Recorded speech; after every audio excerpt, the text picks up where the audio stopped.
For decades, the mass death of coho salmon before spawning has puzzled scientists. That is, until now. Last week, we told you the research that suggests a compound in tires has been poisoning coho salmon in urban streams. Today, I spoke with some of the researchers who say their work certainly isn't over.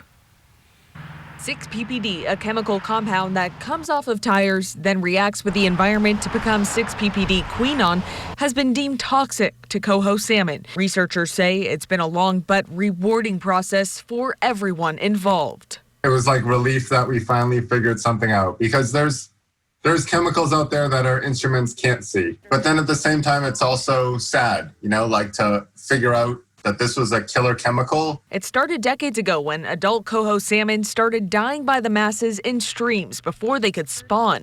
It would be years before Jen Tian had a thought that would steer research in the right direction. I have that inspiration. This is something related to 6-PPD. So that's like you are chasing a culprit, and finally you see like all the evidence just line up. Where do they go from here? The researchers say there are still a lot of questions that have not been answered. How it really end up being in the water and where it finally goes, right? If it's finally goes into the sediment or some kind of process just decompose it. Where this compound is in the environment, what happens to it, how our treatment systems can be most effective with respect to it. And with the compound in tires, Jen McIntyre says change will not come overnight. Trying to convince the tire manufacturers that it's worth finding a safer alternative to this chemical, which we know won't be easy for them or for us, but is certainly possible. In response to their findings, the U.S. Tire Manufacturers Association said, in short,